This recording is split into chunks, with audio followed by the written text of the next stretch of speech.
Bem-vindo a mais um culto da Primeira Igreja Batista em Francisco Morato.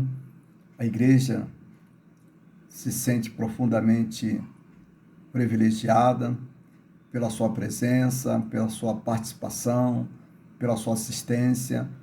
Em nome da Primeira Igreja Batista em Francisco Morato, nós queremos agradecer a todos aqueles que têm participado de forma direta e indireta dos nossos cultos. Nosso muito obrigado. Que Deus, na sua infinita misericórdia, continue a coroar a sua vida de muitas e muitas bênçãos. Muito obrigado.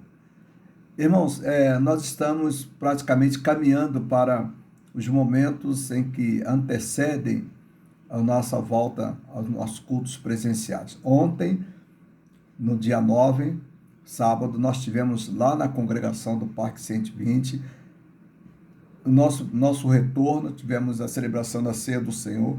Foi um momento muito gostoso, tivemos a participação de um grupo representativo daquela congregação e nós estamos agora aguardando o momento apropriado para retornar como igreja, a nossa sede.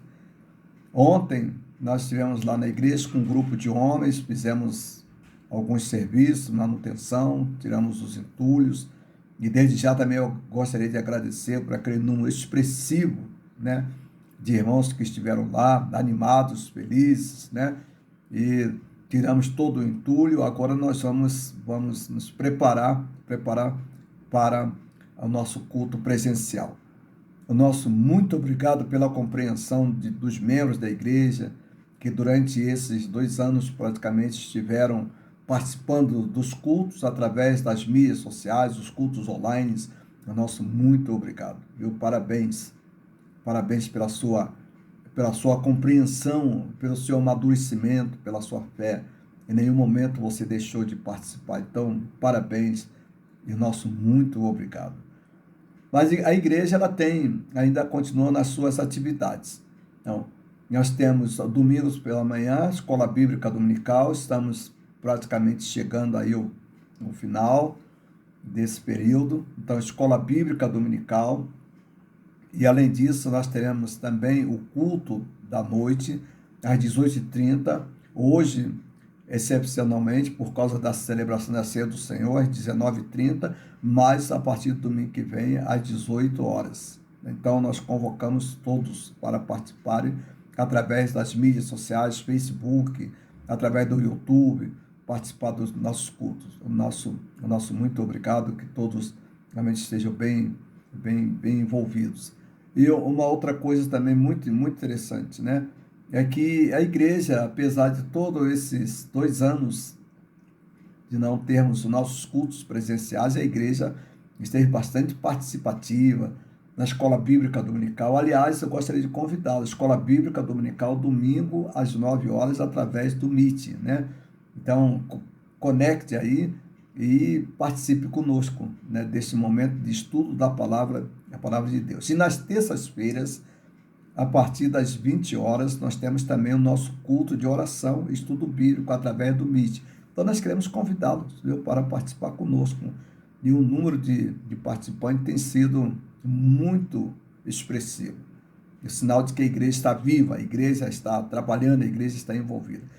E convidamos os irmãos para participar na solidariedade. A Bíblia diz: aquele que a fé sem obras é morta. Aquele que sabe fazer o bem e não faz, comete pecado. Então, participe, se envolva, contribua com 1 quilo de alimento para que a igreja possa montar as cestas e entregar para aqueles que estão passando por momentos difíceis. Hoje são eles, amanhã pode ser eu, pode ser você. Então, ninguém está livre disso. Então, participe, viu? É um convite que nós fazemos. Você é bem-vindo. Então, a partir das 15 horas até às 17 horas, a igreja está aberta lá, o santuário, para que os irmãos possam fazer as suas entregas. E também não esqueçam de fazer as suas entregas de dízimo, de ofertas. Estamos terminando a campanha de missões nacionais. Nós gostaríamos da participação de todos. Então, parabéns, viu? Que Deus te abençoe. Se sinta desafiado para participar, se envolver mais. Temos aniversariantes da semana. O primeiro aniversariante da semana foi a Elza. Parabéns, Elza. Deus abençoe, viu? A Elza completou mais um ano de existência na segunda-feira, dia 4. Foi uma data muito festiva. Em seguida, nós tivemos o Fernando. O Fernando fez aniversário no dia 7. Então, nós também queremos parabenizar o Fernando, agradecer a Deus pela vida dele, agradecer a Deus que Deus tem sido extremamente bondoso para com ele, para com a família. Então, parabéns, que Deus, na sua infinita misericórdia, continue a coroar a vida do Fernando de muitas e muitas bênçãos, e por que não dizer também de longos e longos anos. Então, parabéns, Fernando, que Deus te abençoe, e que o irmão continue a ser uma bênção no reino de Deus, aonde quer que o irmão esteja. Então, parabéns por mais um ano de existência. Irmãos, nós vamos, nesse momento, ouvir uma música, e após essa música, nós retornaremos para a meditação na palavra do nosso Deus. Então, nós vamos orar. Após essa oração, vem a música, e após a música, então, nós estaremos celebrando, cultuando a Deus através da meditação na sua palavra. Nosso Pai, obrigado a Deus por mais uma semana que o Senhor nos concede. Obrigado a Deus por este momento tão significativo para a igreja, que é o momento, ó Deus, da celebração da ceia do Senhor. Deus abençoe todos os lares, ó Deus, que estão sendo alcançados. Deus, por esta palavra, por este culto. Que este culto, ó Deus, se reverta, ó Deus, em bênçãos para as vidas que estão assistindo, estão participando. E essas vidas, ó Deus, se transformem em bênçãos, ó Deus, para os parentes, os amigos, os lugares que eles pisam. Ó Deus bendito, que a tua igreja, através dos seus membros, ó Deus, se constitua, ó Deus, uma bênção para este mundo tão difícil, esse mundo tão confuso, tão caótico, ó Deus. Agora, Pai, nós te pedimos, ó Deus, as tuas bênçãos para aqueles irmãos que estão enfermos. Em particular, ó Deus, abençoe, ó Deus, a vida da tua serva, a irmã, ó Deus bendito, Máxima. Ó Deus, que hoje à tarde, ó Deus, está passando, ó Deus, esse período da tarde, ó Deus, e esse início de noite, ó Pai, que nós estamos cultuando, ó Deus, a tua serva, a irmã Máxima, ó Deus, está sendo, ó Deus, submetida, ó Pai, a um procedimento cirúrgico. Ó Deus, abençoe, ó Pai, a tua serva. De igual modo, ó Deus, abençoe, ó Deus, o seu esposo, a sua família, ó Deus. Pedimos, ó Deus, pelos médicos que estão cuidando dela. A equipe, ó Deus, de técnicos, ó Deus. Equipe de enfermagem, ó Deus. Que estão, ó Deus, ao derredor, ó Deus, da tua serva. Ó Deus, fazendo, ó Deus, aquele procedimento. Ó Deus, que haja, ó Deus bendito, a graça se manifestando, ó Deus, na vida dela. E que essa graça, ó Deus, alcance as vidas que estarão, ó Deus, em contato com a tua serva. Pedimos-te, ó Deus, que brevemente ela esteja recuperada, ó Deus, para a tua honra e para a tua glória. E abençoá-la, ó Deus. Da mesma forma, ó Deus, nós queremos te agradecer, ó Deus, pela vida do irmão Marcos, que teve, ó Deus, a perda de seu pai. Ó Deus, console, ó Deus, aqueles corações dele e de toda a sua família. Ó Deus, obrigado porque ele foi, ó Deus bendito, até aquela cidade e já está entre nós, ó Deus, embora triste, ó Deus, mas confortado, ó Deus, pelo teu santo e bendito Espírito. Ó Deus, obrigado, ó Pai, pela vida, ó Deus, do Marcos e também pelas vidas de seus familiares. Ó Deus, pedimos-te, ó Pai, por aqueles, ó Deus, que estão enfermos. Ó Deus, agradecemos-te, ó Pai, pelo procedimento, ó Pai, que passou o André. Ó Deus, está se recuperando, ó Deus bendito. E agora, ó Pai, nós te pedimos, ó Deus, pela vida dele, ó Deus, aquela perícia, ó Pai bendito, do INSS que ele passou. E, ó Deus, pedimos-te, ó Pai, que o Senhor apresente, ó Deus, uma solução, ó Deus, para as dificuldades que ele vem enfrentando. Abençoe a sua mãe, ó Deus, a Marisa. Abençoe, ó Deus, os seus familiares. Ó Deus, abençoe todos aqueles que estão enfermos, ó Pai, da tua igreja. Abençoe todos nós, ó Deus. Nós precisamos, nós carecemos de ti. Em nome de Jesus, que nós oramos. Amém. Amém. Irmãos, eu gostaria de fazer um pedido. Os irmãos, não esqueçam de dar um like nesse culto. Tá? Além de dar um like aí embaixo, os irmãos só dê um like aí no culto, para que esse culto possa alcançar o maior número possível de pessoas, porque isso é importante para o YouTube. O YouTube, ele trabalha, ele vive em função disso, né? Então, dê um like, não esqueça de dar um like. Não esqueça de dar um like. Isso é muito importante. Né? Não simplesmente não assista, mas dê um like aí para que esse culto possa ser divulgado para outras pessoas, ok?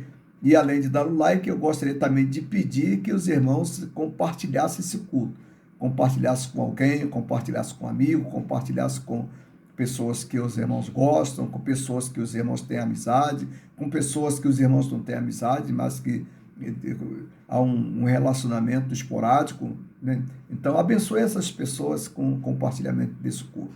Então, que Deus abençoe. E agora vamos ouvir a música.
Quando pensamos na celebração da ceia do Senhor, precisamos buscar na palavra de Deus as interpretações fiéis para que nós possamos celebrá-las da melhor maneira possível e mais próximo daquilo que Jesus estabeleceu para a sua igreja.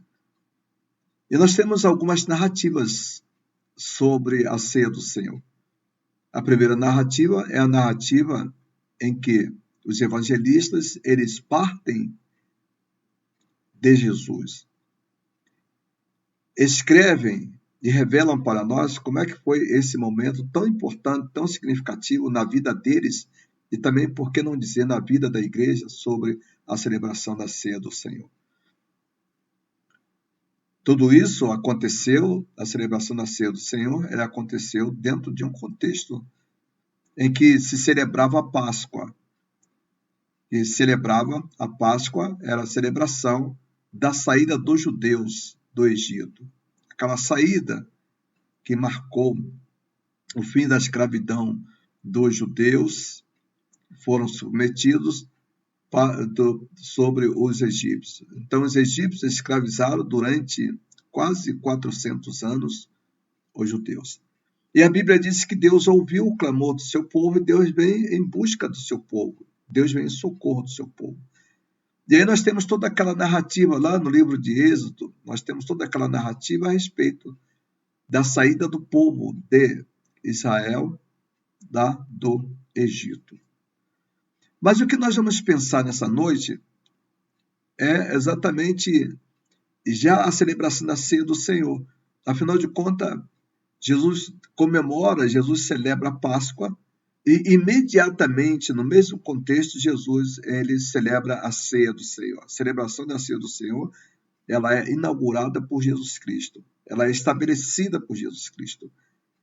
E é importante que tenhamos a noção correta do que a ceia do Senhor é para nós, Igreja de Jesus.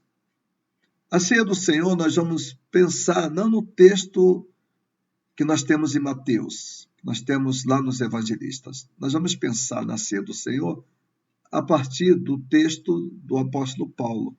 Porque aqui nós estamos no contexto de igreja, é o mesmo contexto que nós estamos hoje, contexto de igreja. A igreja já está instituída, a igreja já está viva, a igreja já está no processo de evangelização, a igreja já está num processo de divulgação dos valores do reino de Deus. Agora, a igreja não é mais uma igreja que está nascendo, mas uma igreja que já está organizada, uma igreja que já está instituída. E nós temos uma série de igrejas no Novo Testamento. E dentre essas igrejas, nós temos a igreja de Corinto, que é uma igreja que tem muita coisa a nos revelar. Primeira coisa que nós gostaríamos que todos estivessem bem atentos é a leitura do texto, para que nós possamos compreender bem. Ouça bem o que diz o texto da palavra de Deus. Nisto, porém, que vou dizer-vos, não vos louvo, porque vos ajuntais não para melhor, senão para piores. Versículo 17 da primeira carta de Paulo aos Coríntios, capítulo número 11. A partir do versículo 18, lemos o versículo 17, e agora o versículo 18 diz: porque antes de tudo que ouço, quando vos ajuntares na igreja, não há entre vós dissensões, e em parte creio.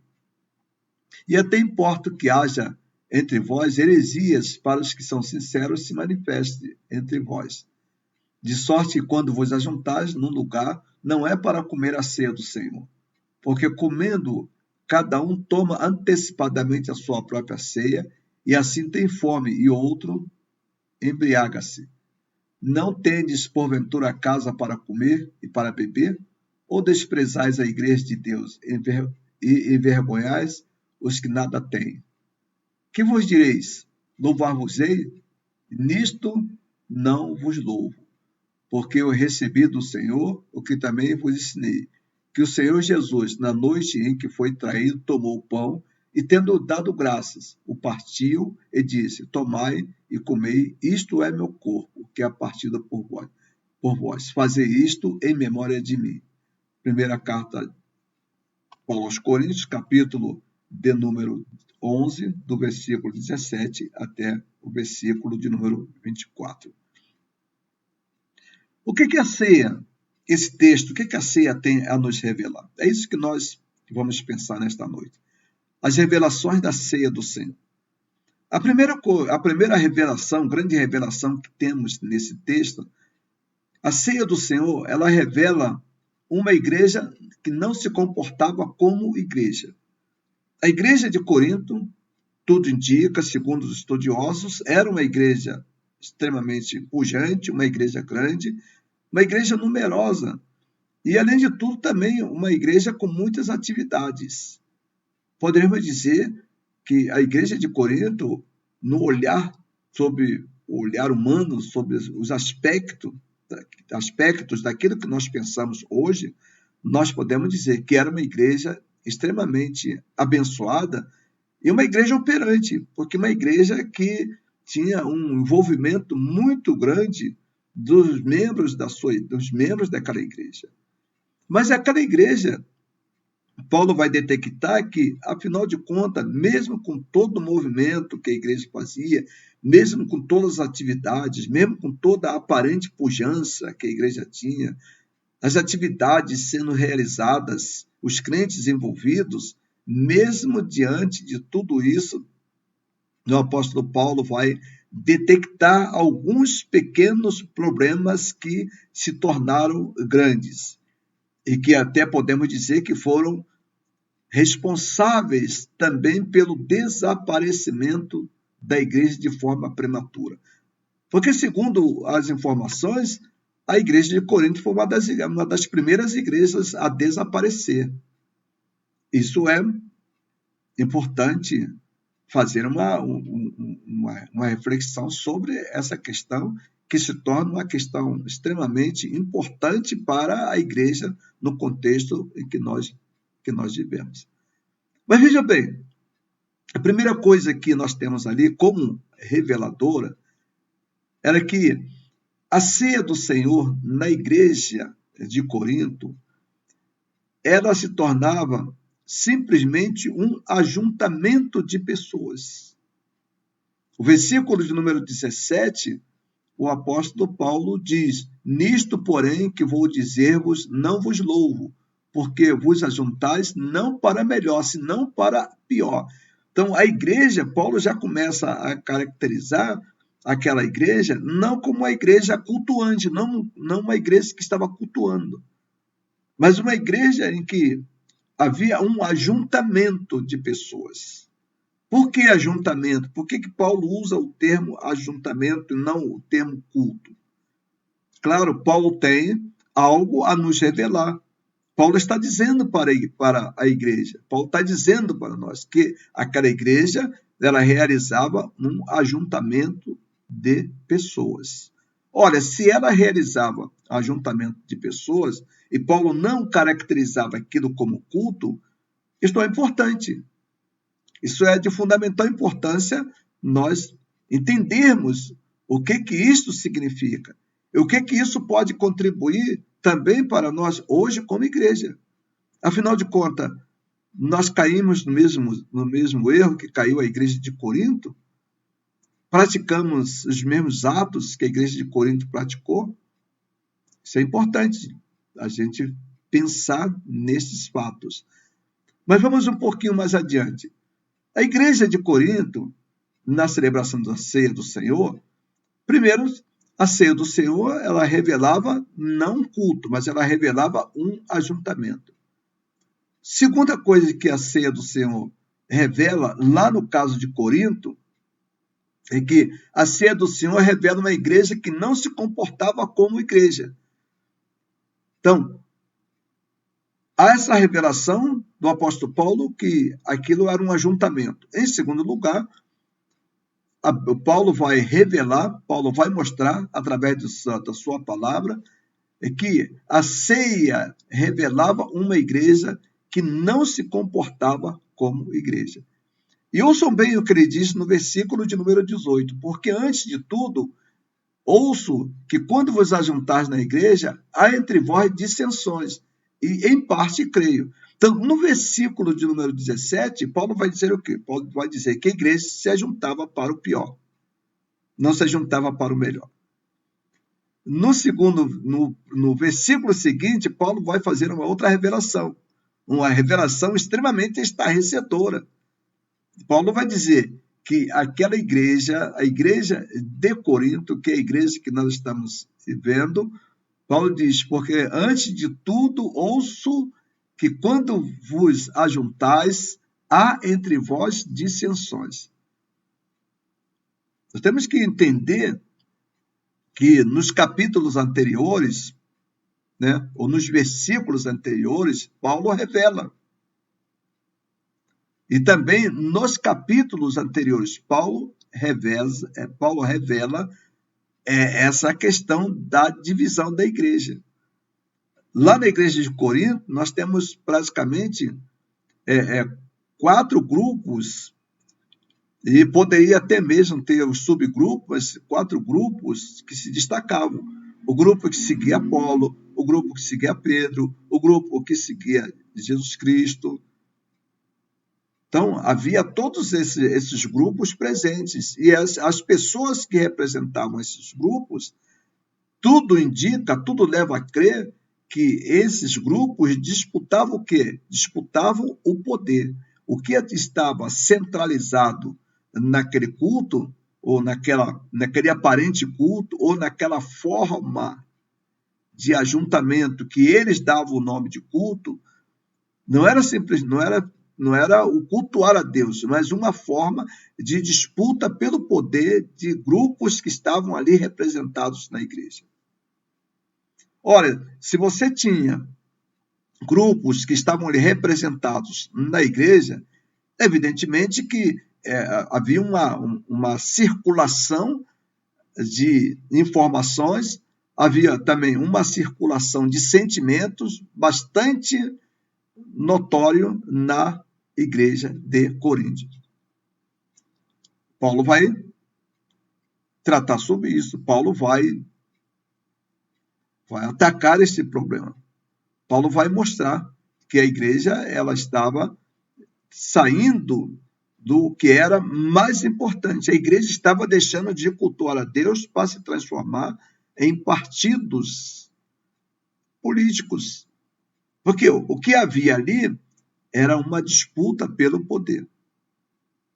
E aí a ceia do Senhor, neste caso, ela vai revelar que a igreja não se comportava como igreja. E Paulo diz, porque antes de tudo ouço que quando vos ajuntais na igreja, há entre vós dissensões. Ele diz, e em parte eu creio. Uma outra revelação também muito importante é que a ceia do Senhor na igreja de Corinto revelava um certo envolvimento daquilo que nós chamamos envolvimentos com heresias. As heresias estavam bem presentes na igreja de Corinto. E aí o apóstolo Paulo vai trabalhar, o apóstolo Paulo vai procurar mostrar e detectar essa forma de heresias, ou essas formas de heresias, e procurar revelar para a igreja o que a igreja qual deveria ser o comportamento da igreja, qual deveria ser a atitude da igreja, qual deveria ser a atitude dos crentes diante deste fato. E ele diz, no versículo de número 19, e até importa que haja entre vós heresias, para que os que são sinceros se manifestem entre vós. Então, Paulo detecta a presença das heresias, e preste bem atenção, Paulo não está colocando no singular, mas Paulo está colocando no plural, a presença de heresias.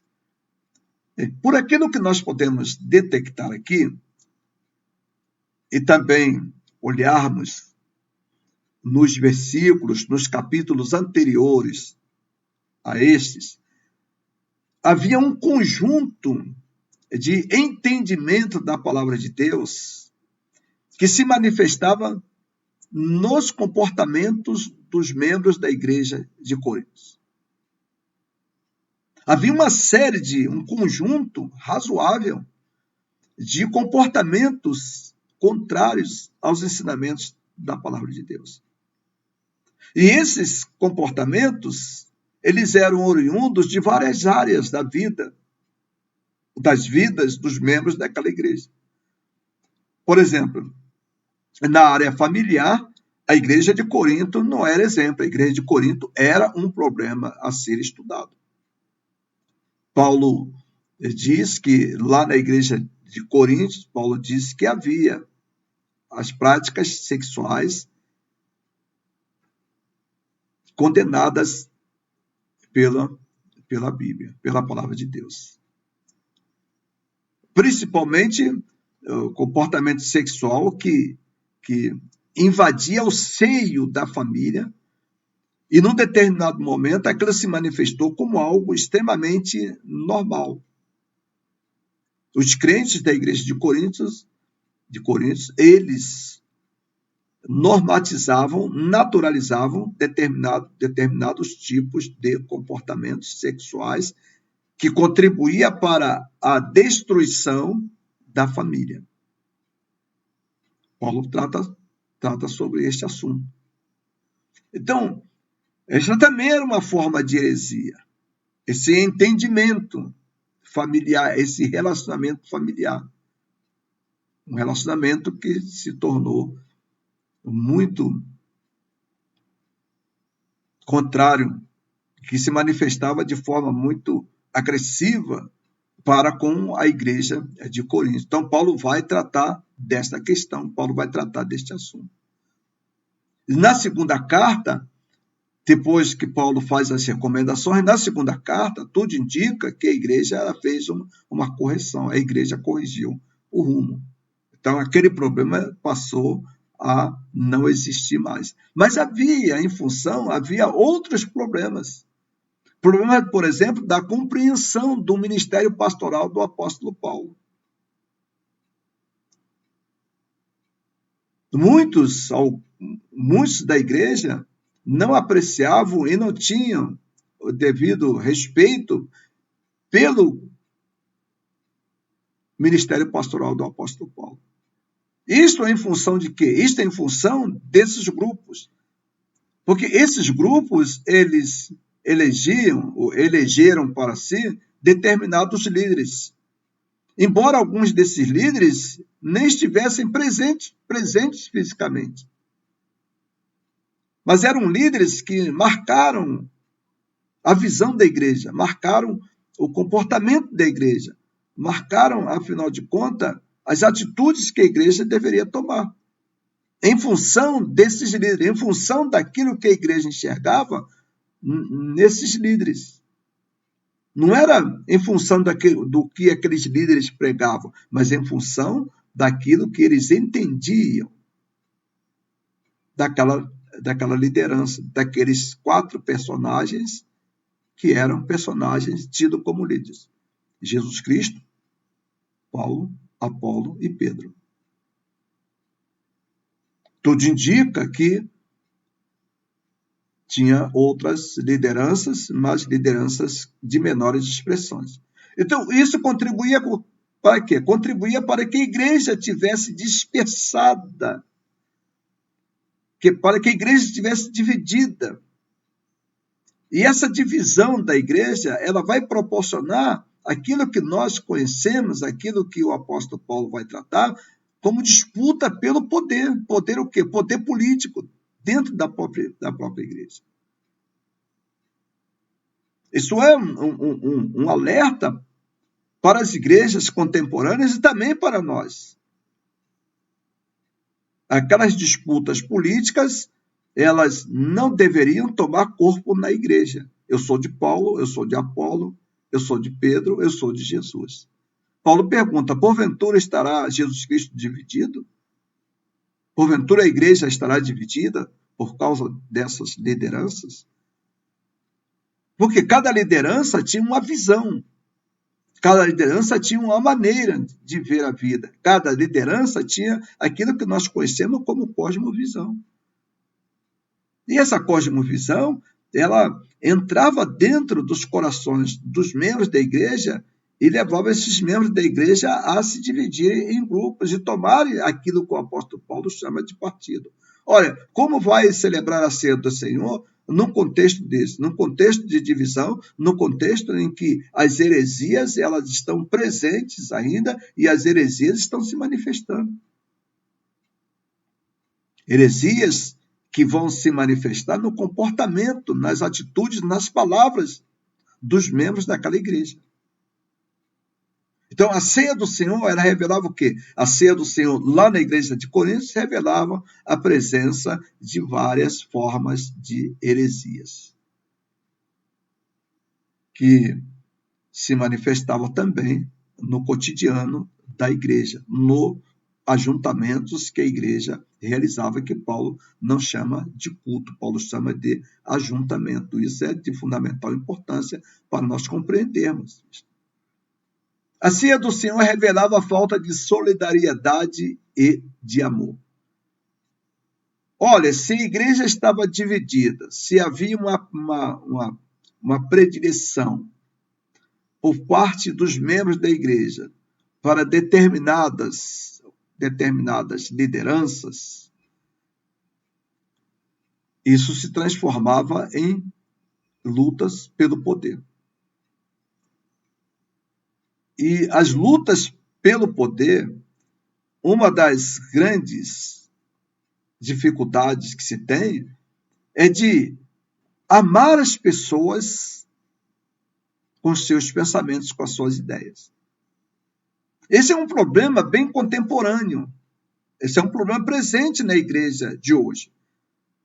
A igreja de hoje, a igreja contemporânea, a igreja que nós estamos inseridos, quando eu falo igreja aqui, eu não estou falando, eu vou procurar fugir do termo igreja local. Vamos pensar na igreja brasileira. A igreja brasileira, por exemplo, ela está profundamente dividida. E dentro da igreja brasileira há uma disputa violentíssima pelo poder. Essa disputa pelo poder, ela foi causada por quê? Ela foi causada por entendimentos políticos. Entendimentos políticos assimilados pela liderança evangélica brasileira no sentido de angariar benesses para si. Não há sentimento nesses grupos de igreja de Jesus. Não há sentimento de evangelização, não há sentimento de ganhar as pessoas, de salgar a sociedade brasileira, de testemunhar para a sociedade brasileira. Não há o sentimento de demonstrar os valores do reino de Deus. O que nós temos hoje na igreja brasileira é esse sentimento de abocanhar parte do poder e das benesses que o rei oferece, que o reino oferece. O reino o quê? O reino que nós conhecemos como poder político. Então a igreja está muito voltada para isso. Parte da igreja, e mais do que isso, parte da igreja representativa está profundamente preocupado com aquilo que pode usufruir, com aquilo que pode ganhar do Estado, em termos de privilégios, em termos de influência, em termos de bens econômicos. Tanto é que a liderança evangélica, parte da liderança evangélica, quando procurou o presidente da República, a reivindicação foi o perdão das dívidas que a igreja contraiu ao longo dos anos, que foram milhões e milhões. E que muitos deles não têm nada a ver com o evangelho, mas tem a ver com pequenas empresas, médias empresas e empresas grandes, que foram construídas pela igreja, que foram colocadas como parte da igreja e que por isso gerou todo esse envolvimento que nós conhecemos nos dias de hoje. Olha, isso estava presente na igreja de Corinto.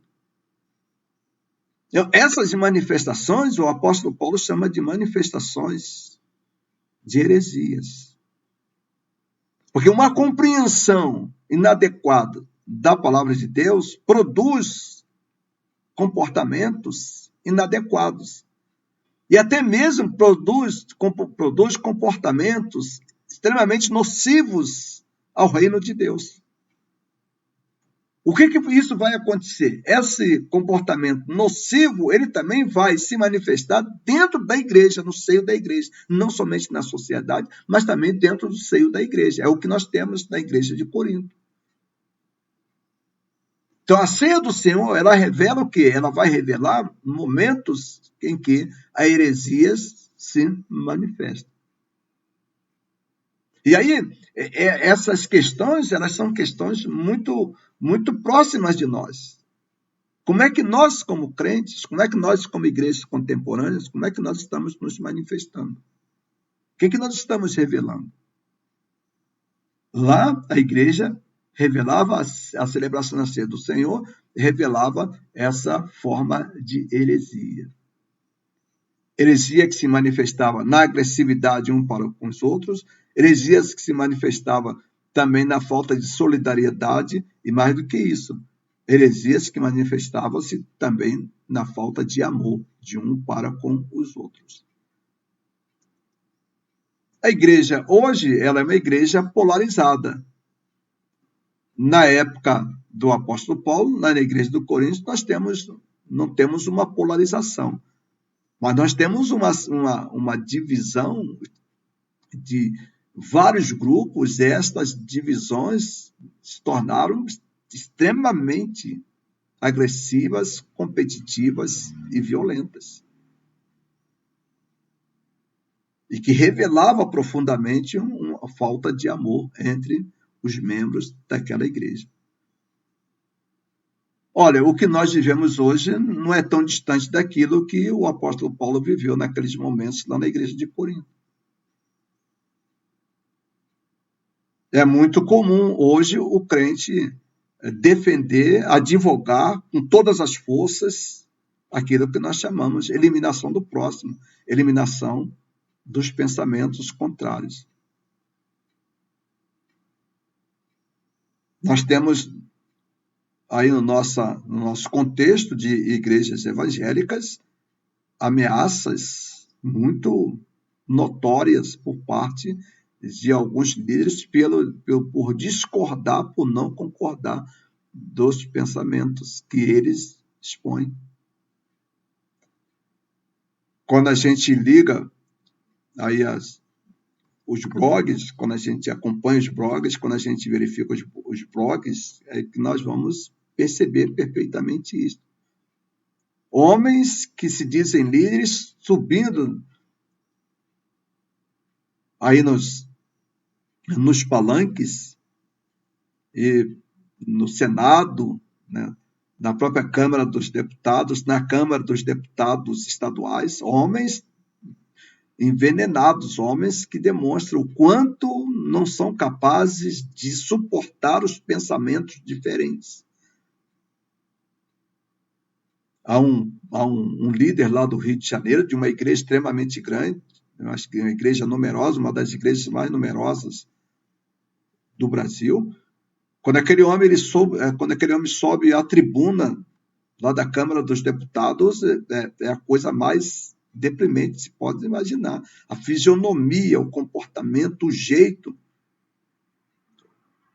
daquele líder transmite ódio e ódio profundo. Os blogueiros, aqueles que trabalham com blogs, eles são unânimes em afirmar isso. Há uma vinculação de ódio profundo contra aqueles que pensam diferentes. Há um outro líder evangélico, esse produz praticamente o dia inteiro, ele produz vídeos e vídeos agressivos, palavras agressivas, e palavras agressivas não somente para com aqueles que não comungam com a fé cristã, mas também palavras agressivas para com aqueles também que produzem, que são membros da própria comunidade evangélica. É um palavreado que demonstra uma falta de amor. Agora, eu gostaria de fazer uma ressalva. Uma ressalva. Crítica, ela deve existir. Uma sociedade que vive sem crítica é uma sociedade fadada ao autoritarismo. Mas o que a Bíblia não aceita, o que a Bíblia não divulga, o que a Bíblia condena, é o fato da pessoa viver apaixonadamente e manifestar profundo desprezo e profundo desejo de tirar a vida, de eliminar aqueles que não pensam de forma como outros pensam. Os pensamentos, eles não podem ser igualitários. Há espaços para pensamentos diferentes. Afinal de contas, o progresso da humanidade, o progresso da ciência se dá nos embates das ideias, mas não nos embates dos sentimentos. Então, a ceia do Senhor, lá na igreja de Corinto, revelava profundamente isto, revelava essa falta de amor, revelava esta agressividade, revelava essa falta de respeito para com os próprios irmãos. E aí Paulo diz, até mesmo a falta de amor. As pessoas podem ter pensamentos diferentes, mas o que elas não podem, é que elas não devem, é tornar-se profundamente aguerridas, profundamente autoritárias, profundamente dominadoras, profundamente pessoas que determinam, que acham que tem que determinar o que o outro pensa. Então, isso estava presente na igreja de Corinto. Era um problema presente lá. E isso vai desaguar em quê? Vai desaguar na falta de amor. Então, eu só amo aqueles que pensam como eu. Eu só amo aqueles que fazem parte da minha paróquia. Eu só amo aqueles que divulgam e aqueles que vivem os mesmos valores que eu vivo. Olha, a Bíblia diz que Deus amou o mundo de tal maneira que deu seu Filho unigênito, para que todo aquele que nele crê não pereça, mas tenha vida eterna. Mesmo diante do pecado de Judas, Jesus Cristo não amou Judas. Mesmo diante das traições de Pedro, Jesus Cristo amou Pedro e amou profundamente. A Bíblia, a palavra de Deus diz que os amou profundamente. Deus nos ama, apesar das nossas diferenças. Deus nos ama. A ceia do Senhor, ela revela, lá na igreja de Corinto, a ceia do Senhor revela o amor de Deus pela sua igreja. Quando nós lemos lá o texto elaborado,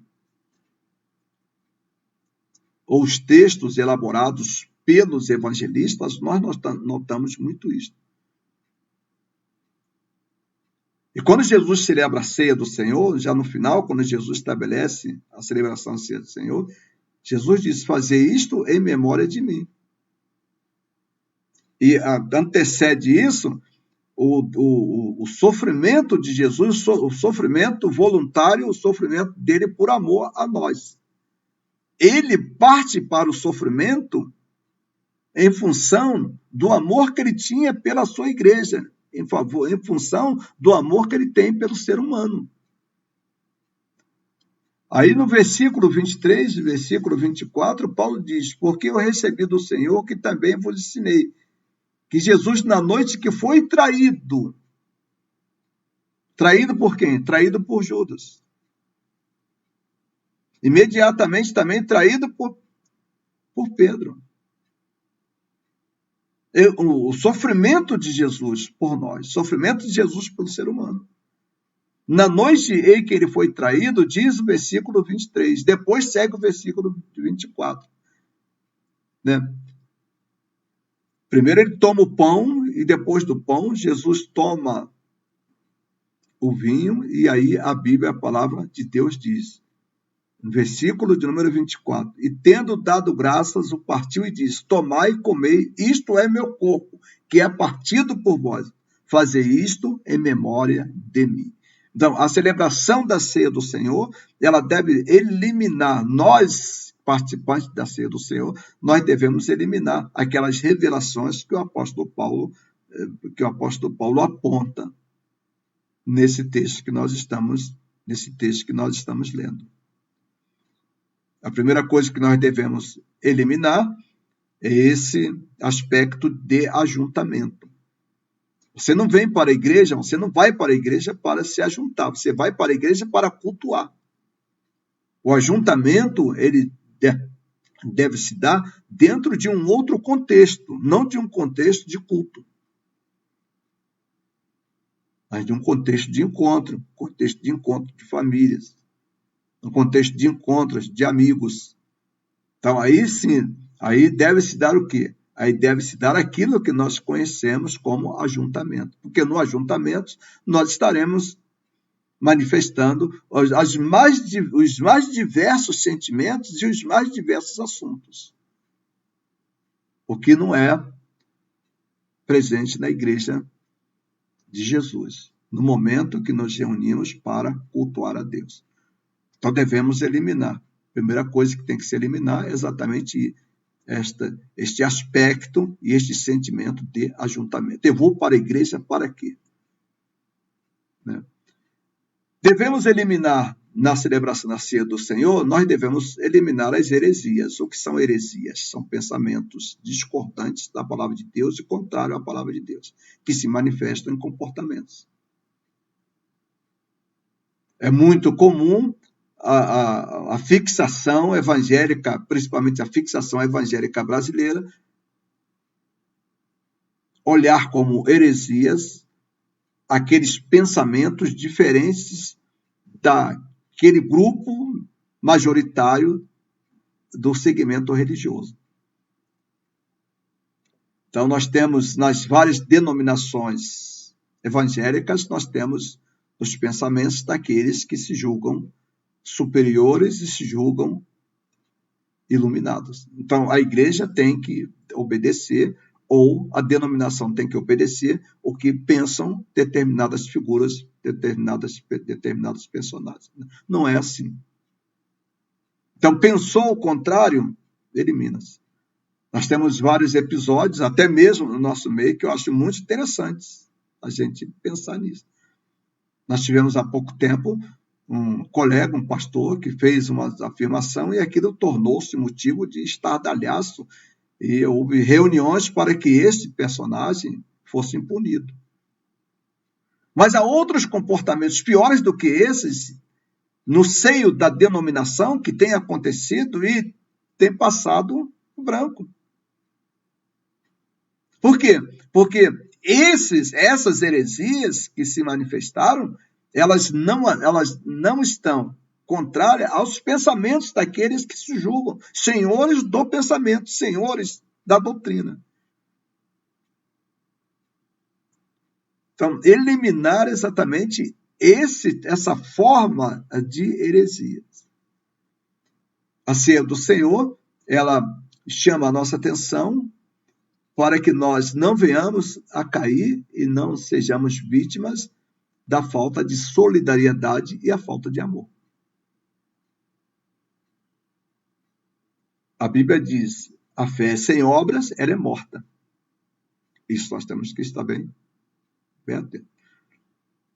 Então, a primeira igreja batista em Francisco Morato, é uma igreja que tem procurado atender esse quesito. É uma igreja que também está envolvida nesse aspecto, o aspecto da solidariedade. Por isso, nós temos as cestas básicas, nós temos as primícias. E que parte representativa da igreja tem participado de forma extraordinária. Embora nós sabemos, e não há a menor dúvida que nós não somos igrejas perfeitas e que nós vamos entrar anos e anos com pessoas que dificilmente vão atentar para este fato de procurar ser solidário, procurar demonstrar amor em favor daqueles que menos favorecidos, em favor daqueles que por motivos imperiosos estão sem rendas, estão sem alimentos, e a igreja precisa atender. Então, parte da igreja se manifesta ao contrário. Acha que isso é coisa que não se deve tratar na igreja. Quando o apóstolo Paulo, quando a Bíblia recomenda, a Bíblia diz que a fé sem obras é morta. Então, a celebração da ceia do Senhor, ela deve revelar, além de tudo, o amor de Deus para conosco. É isso que Jesus está nos ensinando. Jesus vai, após a celebração da ceia do Senhor, Jesus vai se submeter àquele martírio, aquele sofrimento inigualável, derramamento de sangue.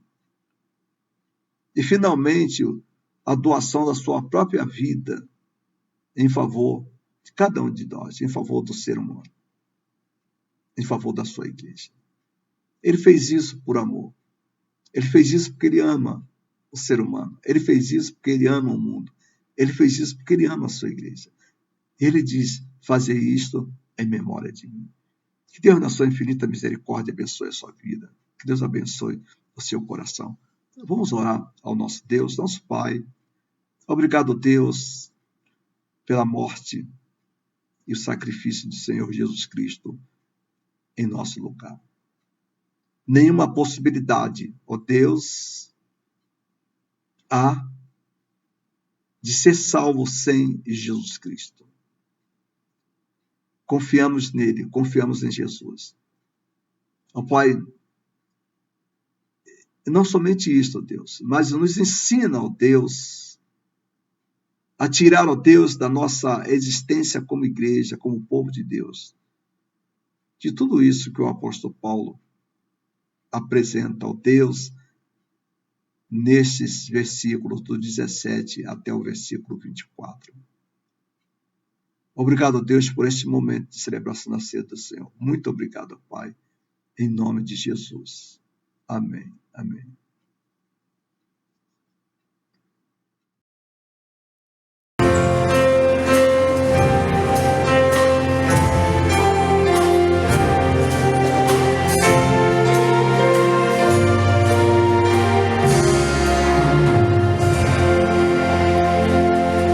Senhor,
Gostaríamos de convidá-los agora para participar conosco dos elementos da ceia do Senhor. Para quem é a ceia? A ceia, em primeiro lugar, é para aqueles que já aceitaram a Jesus Cristo como Senhor e Salvador de suas vidas. Aqueles que já foram batizados, que passaram pelo processo do batismo.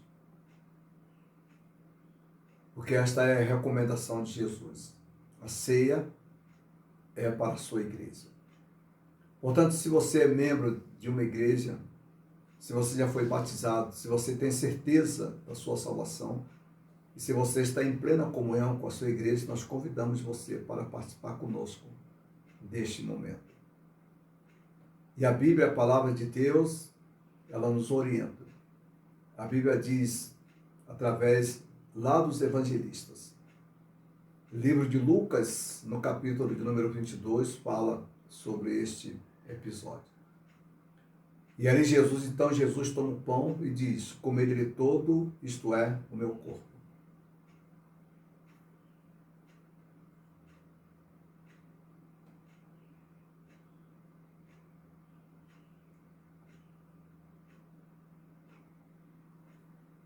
E logo em seguida tomou o cálice e disse: bebei dele todo, isto é meu sangue, disse o Senhor.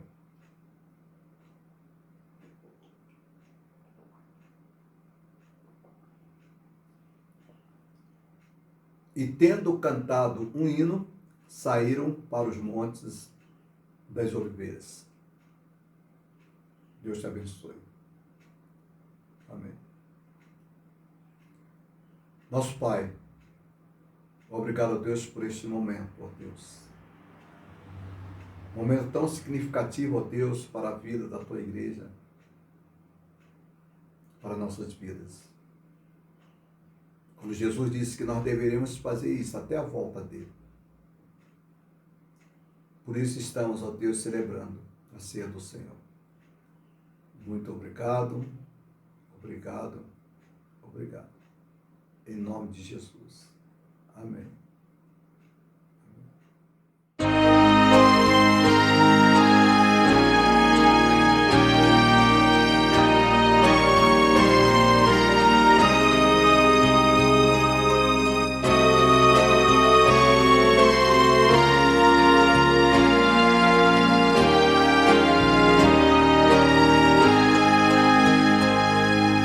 Finda-se este dia que meu Pai me deu, sombras vespertinas cobrem já o céu. Ó Jesus bendito, se comigo estás, eu não temo a noite, vou dormir em paz. Com pecados hoje eu te entristeci, mas perdão te peço por amor de ti. Sou pequeno e frágil, livra-me do mal, que em ti eu tenha proteção final. Guarda o marinheiro no violento mar, e ao que sofre dores queiras confortar. Ao tentado estende tua mão, Senhor, manda o triste aflito